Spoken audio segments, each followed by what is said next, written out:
Bonjour à tous, on est le mercredi 27, je crois, au 28 septembre, et je viens vers vous par rapport à tout ce qui se passe au niveau du Covid.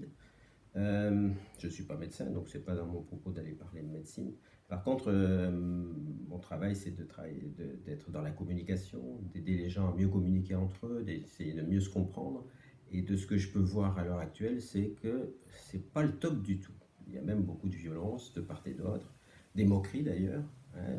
On va se moquer de l'un parce qu'il met le masque dans sa voiture, donc on va se moquer, au lieu de réfléchir que c'est peut-être intelligent de porter le masque dans sa voiture, en tout cas de ne pas le déplacer à longueur de temps pour éviter de se contaminer, voilà, par exemple.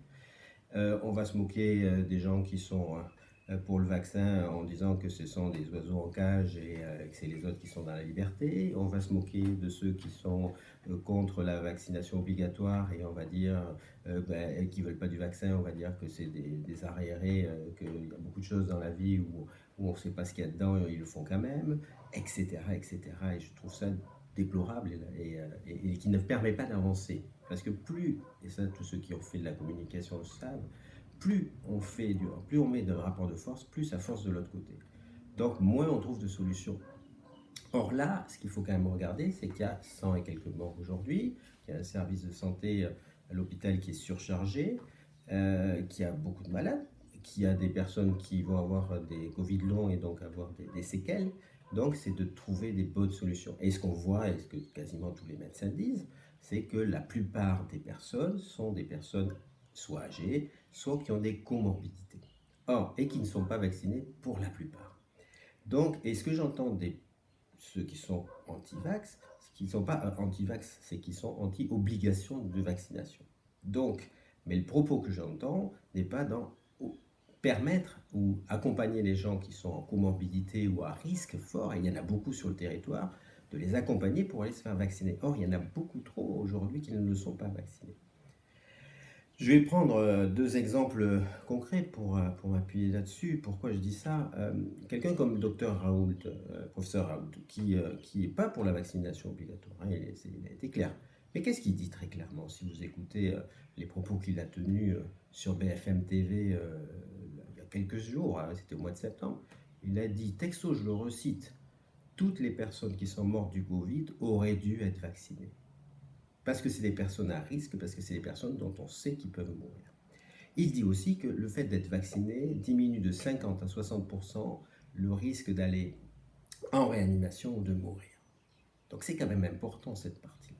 Et cette partie-là, il ne devrait pas y avoir d'ambiguïté, qu'on soit pour les vaccins, qu'on soit contre la vaccination obligatoire ou qu'on soit pour la vaccination obligatoire. Cette partie-là, elle pourrait être un socle commun de 95% de la population. Donc ça, c'est important, je pense, d'y renforcer.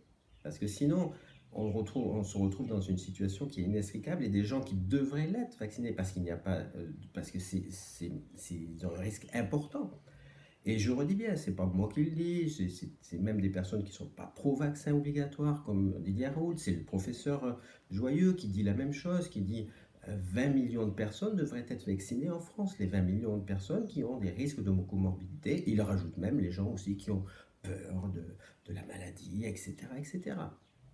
Et ça, je ne l'entends pas malheureusement. Et je pense que ceux qui sont pour la vaccination obligatoire n'appuient pas non plus assez là-dessus. C'est-à-dire qu'ils appuient beaucoup sur la vaccination pour tous, mais ils n'appuient pas suffisamment sur mais toutes les personnes qui sont à risque, vaccinez-vous, parce que c'est en premier vous qui allez, pouvoir prendre un risque. Alors ça peut être un risque individuel.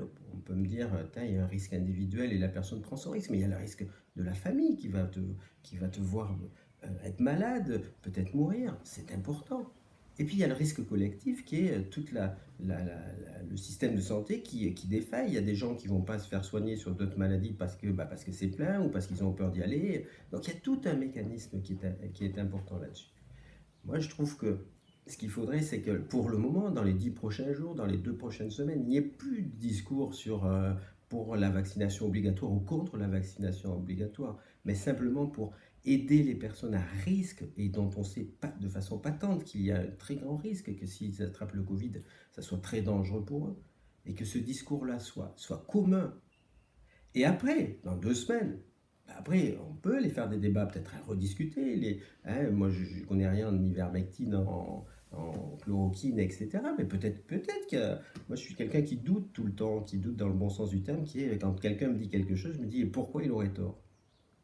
Donc je peux entendre ça. Je peux entendre ça, mais avec ce discours-là maintenant, ça fait que des personnes qui devraient être vaccinées et qu'on pourrait sauver, et qui auraient peut-être moitié moins de personnes décédées, peut-être 2 tiers de moins, peut-être qu'un tiers de moins, je ne sais pas. Mais tout ça, c'est important. Et moi, ce que j'entends de part et d'autre, c'est que je veux tellement avoir raison que je ne prends plus en compte le problème essentiel, qui est comment faire pour protéger les gens qui doivent l'être. Et ça, c'est quand même essentiel. Voilà. Après, ben, discutons plus tard, dans 2 semaines. C'est comme la manifestation. Je trouve que ce n'est pas une bonne idée aujourd'hui. Qu'elle y soit dans 10 jours, dans 15 jours, ben oui. Parce qu'on n'est pas d'accord, parce que des gens pensent que le pass sanitaire c'est une mauvaise idée, parce que des gens pensent que la vaccination obligatoire c'est une mauvaise idée. Ben bien sûr, allez discuter, allez faire une manifestation. Mais est-ce que c'est le moment là? Là, des gens qui... les gestes barrières aussi. C'est une chose qui est très compliquée à mettre en place. J'ai vu l'autre jour, je suis allé à la poste, je suis sorti 4 fois depuis que je suis confiné. Je suis sorti 4 fois. Donc moi, je ne peux pas travailler, je suis en libéral, je ne travaille pas, je ne peux pas faire de formation. Et je suis sorti 4 fois. Et une fois, je suis allé à la poste. Qu'est-ce que j'ai vu à la poste? Les gens rentrent à la poste, se nettoient les mains avec du gel alcoolique parce qu'on leur donne et tout. Et puis à la sortie, hop, je sors, j'ai touché tout plein de choses dans la poste. Je sors mon masque, je mets la main à la bouche et voilà. Et donc le travail sur les gestes barrières aussi devrait être beaucoup plus fait. On devrait se focaliser un peu plus là-dessus, d'être très pédagogue là-dessus. C'est compliqué d'être conscient. C'est compliqué d'être vigilant en permanence. Voilà. Le problème du Covid, je l'ai entendu dans les deux camps, entre guillemets, si je puis dire deux camps, ça me gêne ce terme. Hein, c'est un problème complexe, il n'est pas résolu. Et c'est un problème complexe, et quand j'écoute les gens de part et d'autre, ils en font un problème binaire. Donc on n'est pas du tout dans la complexité, on est dans c'est blanc ou c'est noir. C'est plus complexe que ça. La preuve, c'est que ça ne fonctionne pas la blanc-noir. Et au contraire, on cristallise et on renforce. Deuxième chose, j'ai lu hier sur un post de Sonia Baquès que 65% de la population de plus de 18 ans avait fait une première dose. Ben voilà, on n'est pas bien loin de pouvoir, être dans une zone qui rassurerait complètement les personnes qui sont pro-vaccin et les gouvernants aussi, parce qu'il faut se mettre à leur place. Ils sont en train d'essayer de nous gouverner et d'essayer de faire les choses au mieux. C'est pas facile de prendre des responsabilités à ce moment-là. Donc, si on a 65%, peut-être encore une fois dans mon discours, peut-être pas forcer dans cette vaccination obligatoire, mais forcer sur tous les gens à risque, vaccinez-vous, expliquez pour quelles raisons. Et en prenant appui sur des personnes qui ne sont pas pro-vaccin obligatoire et qui disent ça, des professeurs réputés. Et je pense que c'est essentiel. Alors, on va voir si tout le monde m'a écouté jusqu'au bout. Et je suis imparti que sur certains sujets. Moi, je suis partant pour un jour animer même un débat entre deux personnes ouvertes, qui est capable d'écouter l'autre, hein, sur les médecines préventives. Il y a déjà toute une partie où je pense là aussi où tout le monde est d'accord. D'avoir un bon système immunitaire pour tout le monde, c'est mieux. D'avoir une hygiène saine, c'est mieux. D'avoir une alimentation saine, c'est mieux. Donc ça, tout le monde peut le faire déjà, ou essayer de le faire. D'ailleurs, c'est intéressant de voir pourquoi il y a autant de personnes qui sont en mauvaise santé, entre guillemets. Le plan de Locamo, c'est important de le mettre en place et d'aller regarder parce que on va pas indéfiniment devoir avoir un système de santé qui surfonctionne parce qu'il y a beaucoup de gens qui pourraient être en meilleure santé. Donc il y a un travail de fond à faire. Il y a un travail de fond à faire sur les addictions, il y a un travail de fond à faire sur énormément de choses. Ça aussi, ça prend du temps et de l'argent. Mais après, une fois que c'est fait, c'est économique aussi, quelque part. Puisque je parle aussi pour ceux qui l'économie est importante.